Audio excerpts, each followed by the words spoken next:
Welcome to the Short Term Show, the show about short-term rentals and long-term wealth, with real property owners hosting real properties who are crushing it in the vacation and short-term rental space. And here's your host, Avery Carl.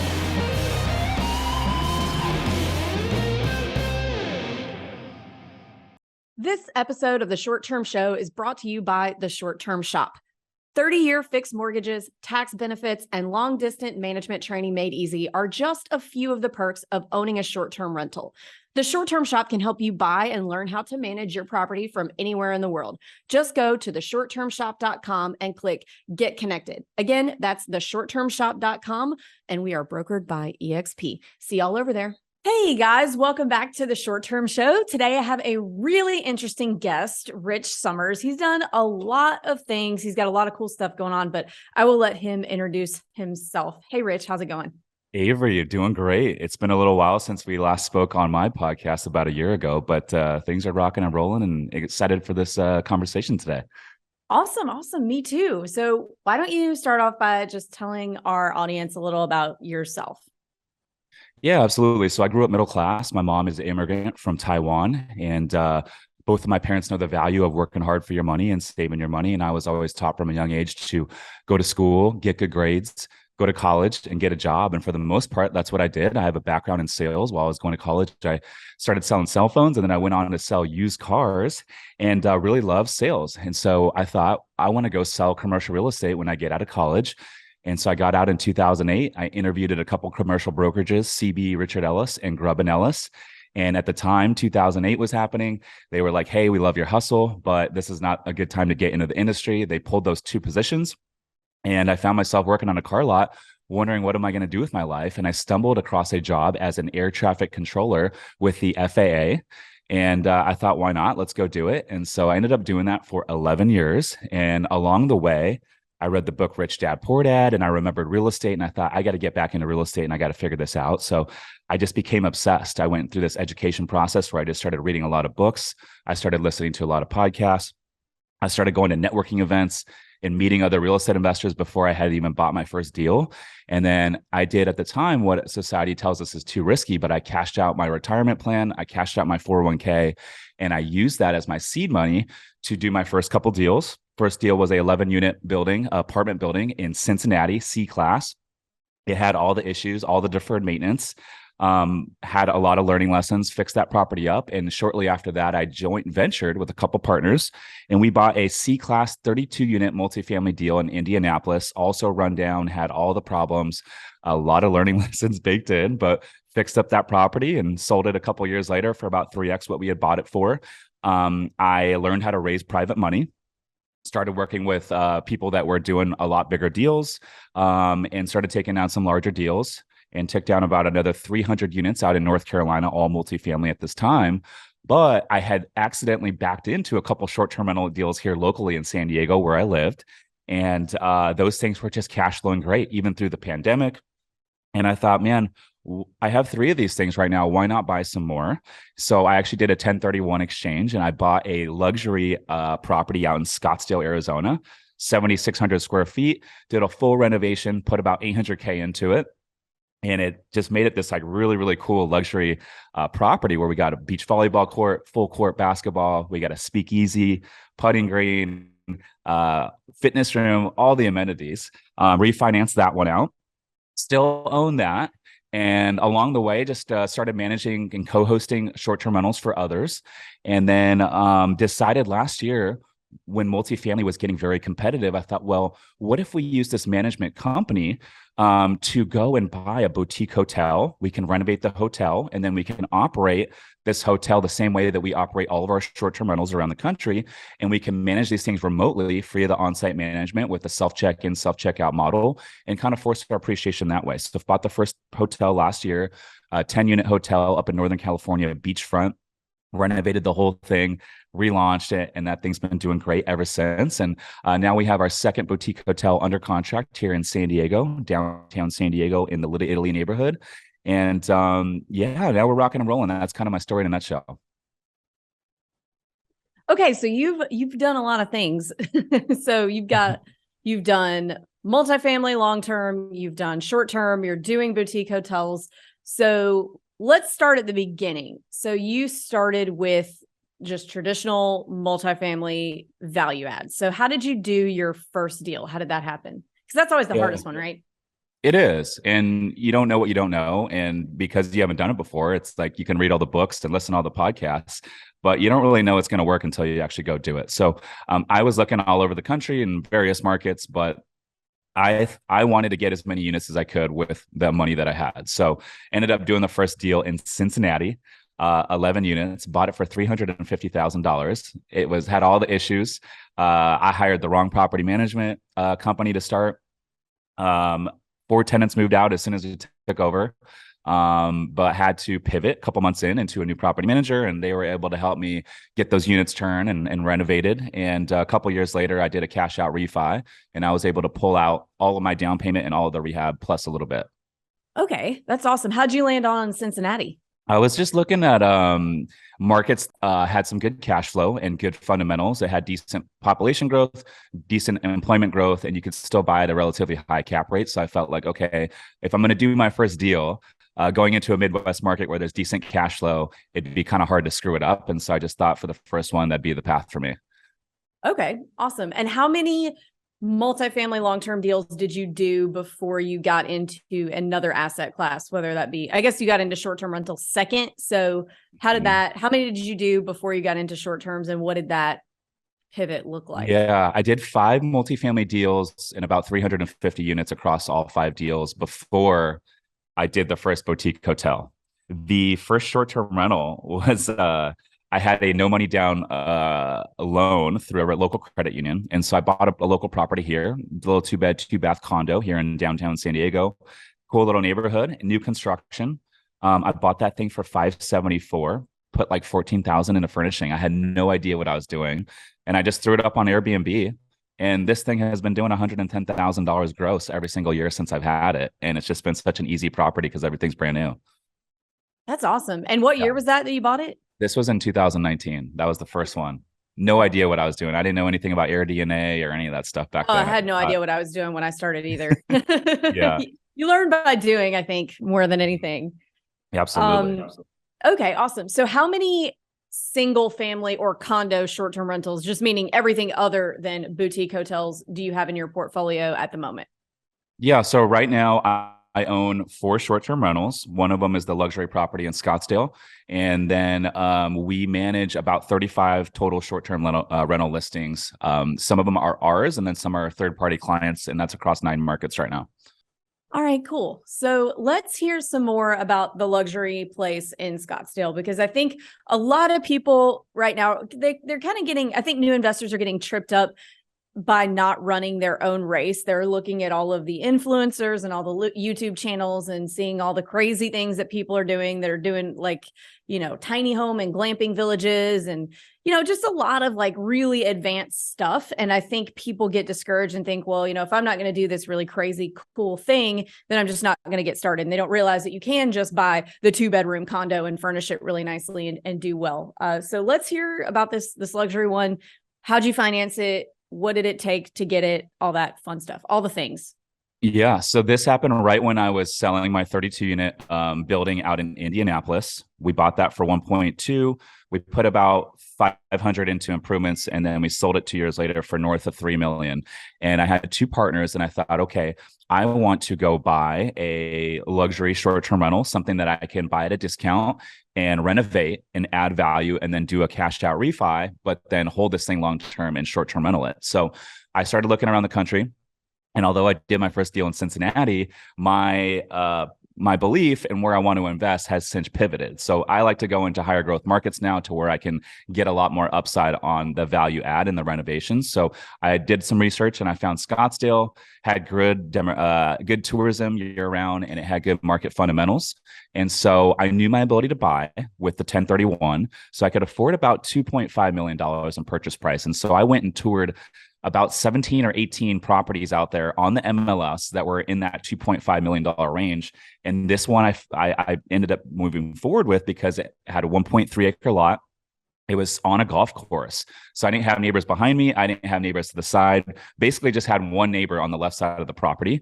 7,600 square foot. It was a single family plus a guest house in the back. It was 5 bed, 8 baths, but I knew it was tired, and with a good renovation, we could probably do 8 to 10 bedrooms with this property. So bought it on a hard money loan. They did 80% loan to cost at 8% interest only. And they did a renovation holdback, meaning, for your listeners, so all the renovation capital that they're going to finance, they're going to hold back those funds, and they'll finance it on draws. And so you'll do a portion of your renovation, let's say the first couple $100,000, they'll send someone out to inspect, typically a video tour, and they just want to inspect that portion of the work is done correctly, and then they'll reimburse you the $200K. And so I ended up putting 800 into it. We turned it into an 8-bed, 8-bath. We turned one of the second living rooms into a speakeasy. So it's got like this really cool, like black wall, kind of a library bookcase type of thing. And you open it up and it's got this cool speakeasy in there with like a fireplace and like a seating area and a bar. We converted the second walk-in closet in the master into a fitness room. We just felt like we didn't need 2 walk-in closets in a master bedroom for a short-term rental. So we converted it into a cool fitness room. We got 2 Peloton bikes. We got a tonal. And then we renovated the back house. So the guest house was huge. It was a 1-bedroom, 1-bath with a 4-car garage. So we converted that 4-car garage into an additional 2 bedrooms and a game room and a full bath. And so now the property is 8-bed, 8-bath with all the amenities. And then exterior wise, we put in a beach volleyball court. We did a full court basketball court with like Phoenix Suns logos and everything. And then we did a putting green. It's got a saltwater pool, a jacuzzi, and I'm probably missing a couple things, but that's kind of it in a nutshell. So check this out.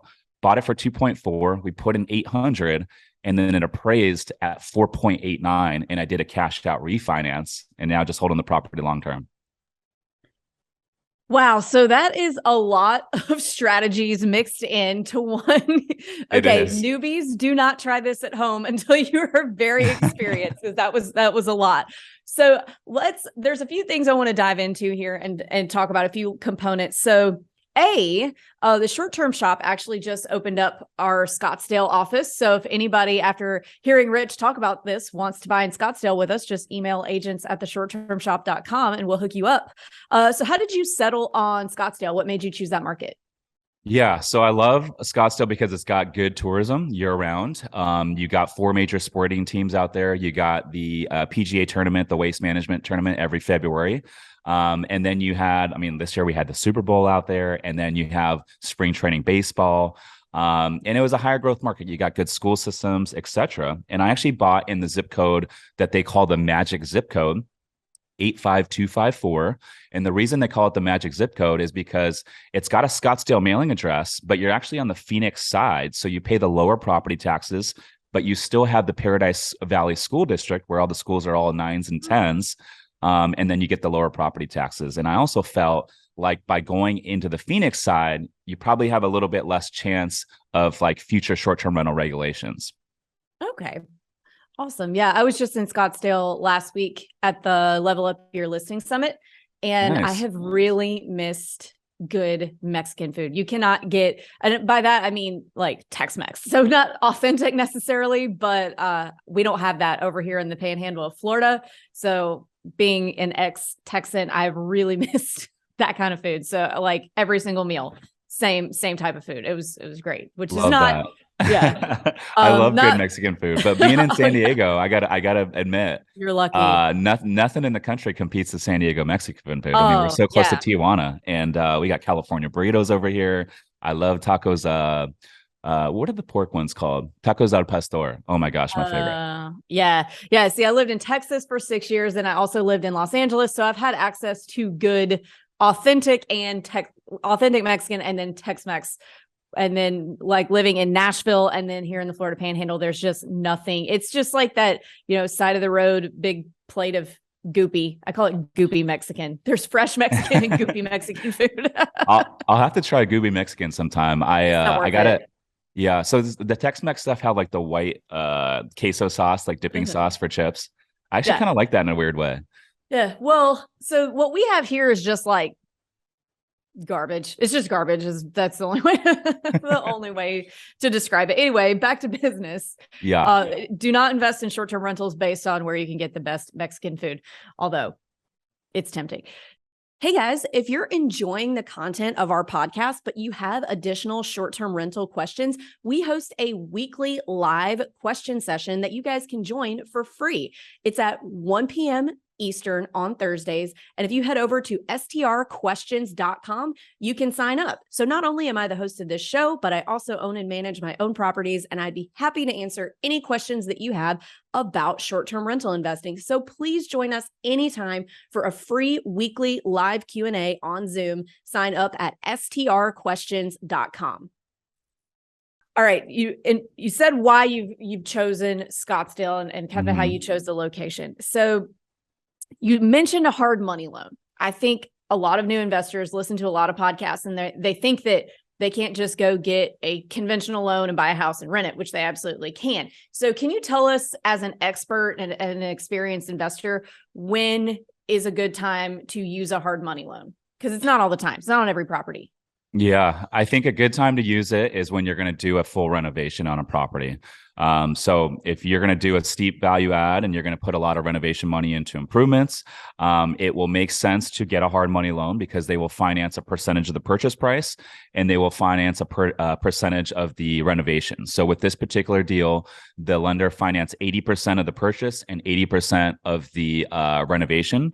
So it will definitely give you more leverage and a higher ROI, but you gotta know what you're doing, and you gotta definitely know how to estimate your improvement costs, and you gotta stick to a specific timeline, because it's easy to go over timeline with these renovations.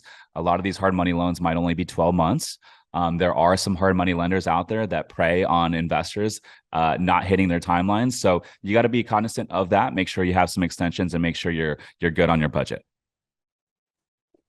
So you really would only use a hard money loan in a situation where you don't plan to keep that loan for any extended length of time. So it would be something that while you're renovating, you're using this type of loan, and then you plan to refinance at the end into something a little easier, a little more palatable, right? Yeah, absolutely. You want to be able to get in, get out. These loans are typically high interest. I mean, when I did that one, this was before the interest rate environment went up, and I could get that at 8%. Now that same loan product is probably 12 to 13%. Ooh, yeah. I've never actually used a hard money loan, but I think a lot of people think they have to do that. That just, I'm going to invest in real estate, I better get a hard money loan, and that's not the case. So thank you for clearing that up for us. Yeah, of course. And one last thing while we're talking about Scottsdale, Okay. I didn't realize that you guys are out there now. So congrats on that. Great market. Love it out there. For your listeners out there, if anyone is in the Scottsdale area, I am co-hosting a real estate meetup with Pace Morby, April 18th. It's a Wednesday at my Scottsdale luxury Airbnb. So for any listeners out there, great chance to come network with Pace and I. There'll be free drinks, food, live music, and a chance to tour of this luxury property that we just talked about. Oh, awesome. I'm going to be there I was thinking, oh man, I'm going to be there that week, but I won't. I'll be there May 18th, but that sounds really cool. Okay. So y'all need to check that out if you heard that.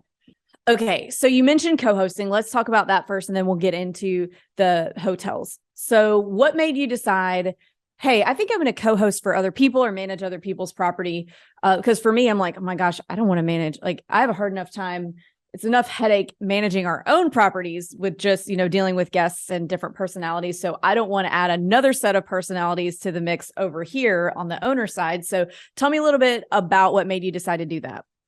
Yeah. So as soon as I had the 3 short-term rentals, I knew that I did not want to be the one doing the guest communication and coordinating the cleaning and the maintenance and all that sort of thing. And so right away, I hired a part-time assistant who was able to take over the guest comms. When I had closed on that Scottsdale property, I knew at that point I wanted to start to grow the team. And I thought, well, as we grow a team to manage these short-term rentals, we could use the same team to manage for third-party owners and bring in more revenue.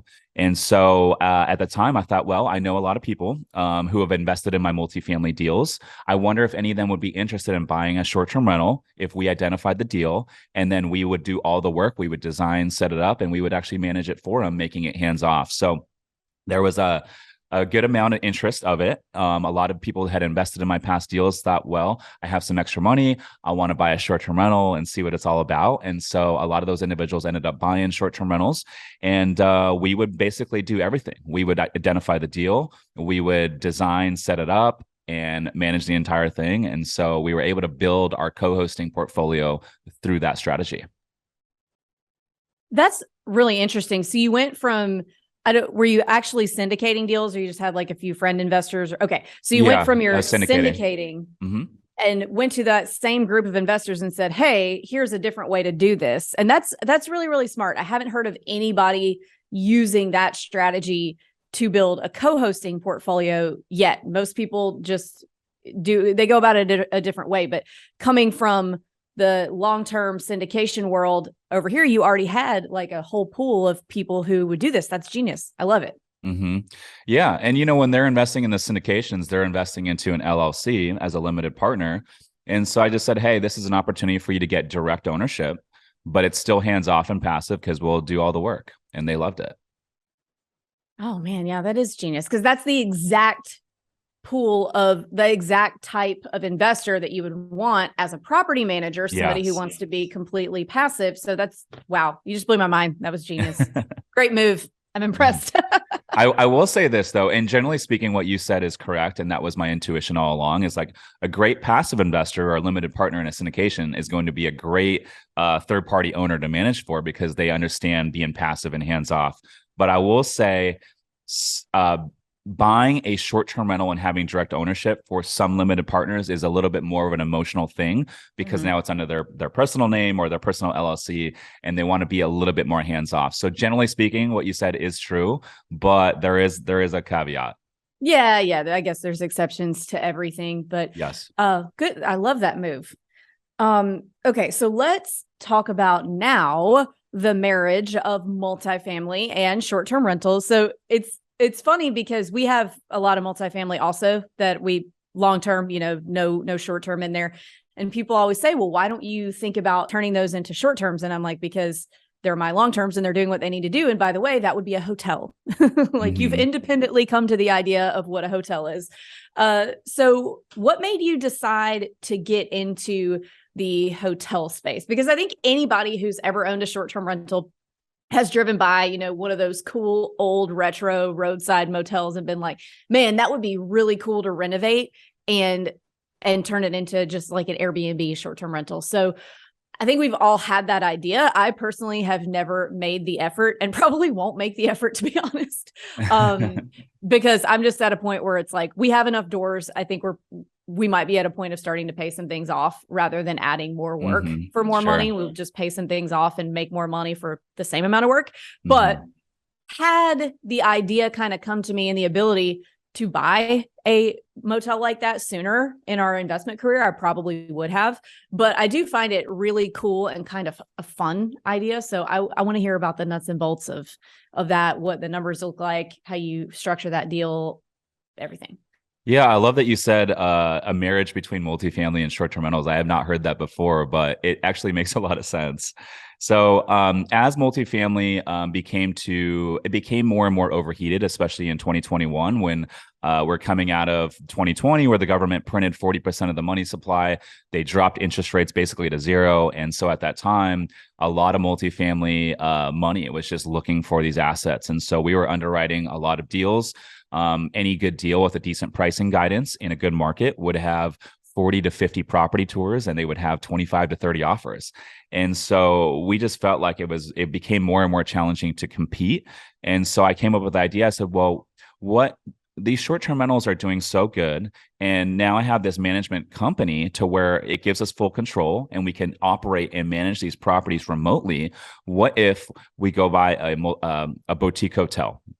So first one came to fruition. I was actually sitting in a coffee shop down in Medellin, Colombia, and I was just browsing LoopNet, and I saw this 10-unit boutique hotel up in Northern California. It was beachfront, and it had a phone number of the broker. It wasn't marketed that great, but I called the broker, and come to find out, this owner had owned the property for 20 plus years.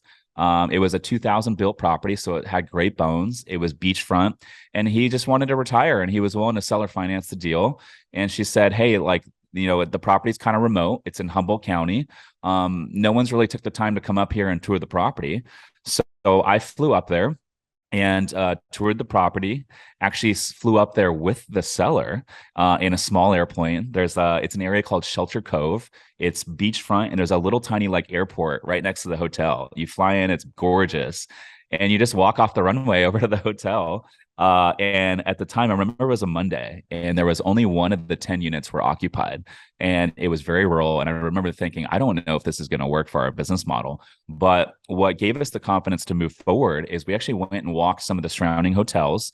And the hotel directly next door was also 10 units, and met the innkeeper and just told her that we were interested in buying this hotel next door. And she ended up showing us all their books and all their revenue year round at the hotel next door. And the hotel we were buying was doing less than $200,000 a year. It was losing money every single year. But the hotel next door, the innkeeper showed us all their books, and they were doing almost $700,000 a year, not even on Airbnb, not on Vrbo. And their units were nice, but they weren't as large as the other hotel. And I knew, hey, we're going to renovate this property. We got living rooms, we got kitchens, fireplaces. So if we do a good job with the renovation, and we do a good job with marketing on all the OTA platforms such as Airbnb, Vrbo, we can exceed the $700,000 that the hotel next door was doing. And so that's what ultimately gave me the confidence to move forward on that deal. Bought it on seller finance 70% of the purchase price, and raised the rest of the money from my investors. And the way we structured it was we didn't actually give the investors equity in this particular deal. We actually just brought them in the form of debt, which is kind of cool. So what I did was we formed a investor LLC, and the investors all invested into that LLC, and then the investor LLC lent a promissory note to the hotel LLC. And so we gave the investors a nice fixed return. And when we go to refinance the property 2 years into the business plan, then we'll use the proceeds to pay off the seller and to pay off the investor note. But it's a way to own 100% of the property day one using zero of your own money. Wow, that's also really, really clever, because I think most people think the only way to do that is you just have a bunch of partners involved where you don't own the entire thing. So that's a really valuable piece of information also. Yeah. And it only works if you're going to like be able to really 2 to 3x the value of the property in a short amount of time. And I think with multifamily, the deals aren't out there like that, right? Especially anymore. I think over the last 10 years, a lot of these operators went and bought up all the value add stuff. They renovated them and kind of sucked the returns out of them, if you would. But in the boutique hotel space, especially less than 30 units, there's so many mom and pop operators out there who have owned these properties for decades, and they're not utilizing any of the marketing strategies or technology. They're not on social media. A lot of these properties are tired, and they're willing to seller finance them because they don't have any debt. And that's how they bought these hotels 30, 40 years ago. And so I think that model actually works pretty good with the hotels. awesome. And I'm worried now that listeners are going to have an unrealistic expectation on their first deal that the neighbor's going to completely open up their books to them and show them everything they should be able to do. So, You'd be surprised what people will tell you if you're honest and you have a couple of drinks for them. Yeah. Well, I'm surprised, man, because I know a lot of times we hear new investors say like, well, I would like to see some real data from other people. And a lot of times you can't get that because you don't know that person. And so that's really that was really lucky that you met that lady who would show you their entire books to kind of give you a baseline of what you should be able to do. That's awesome. Would you still have bought it if you hadn't been able to see that? Was there any other way that you could figure it out? You wouldn't have bought it. I wouldn't have, yeah, because we use CoStar, and CoStar is great for multifamily and hotel data. But the data up there was very limited. It's a rural area and not a lot of hotels. And so without that innkeeper next door showing us the books, wouldn't have had the confidence to move forward on the deal. So shout out to her. I think her name was Jennifer. Thanks, Jennifer. Yes.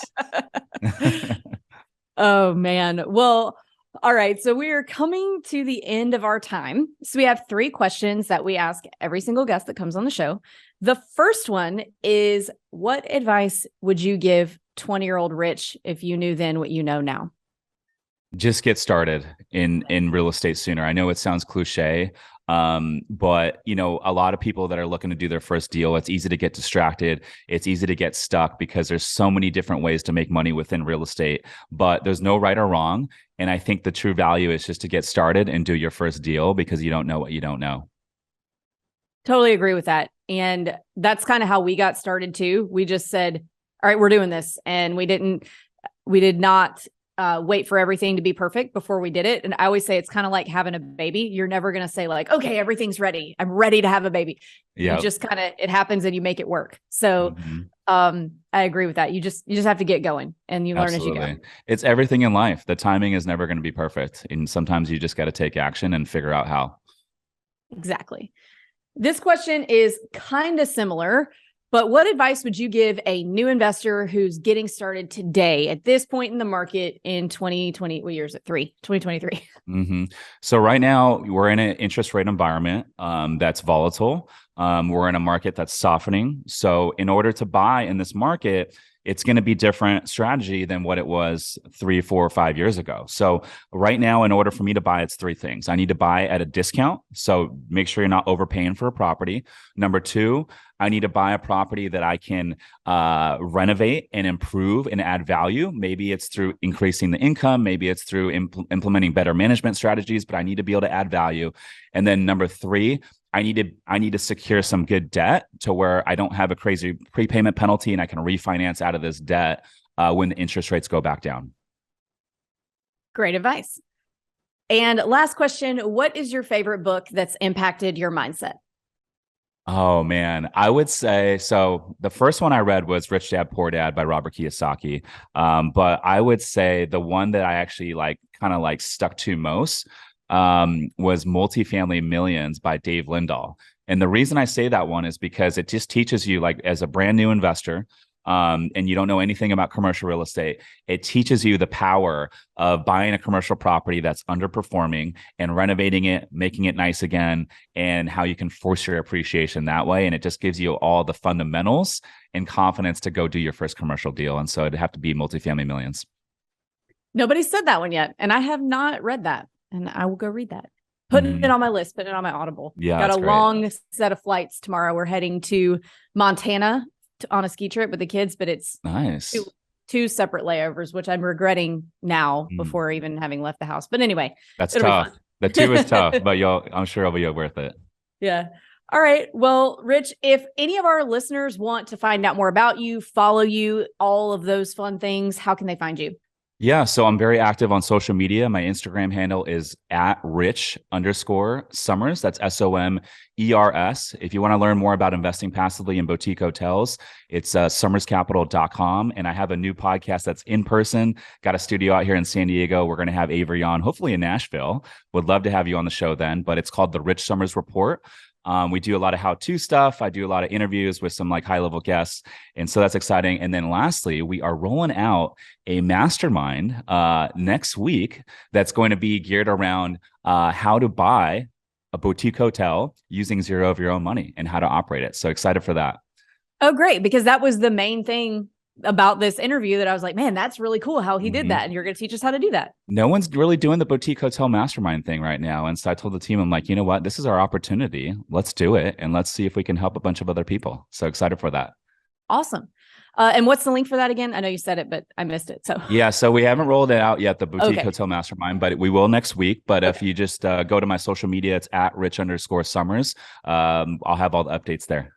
Okay. Awesome. Well, thank you so much for your time.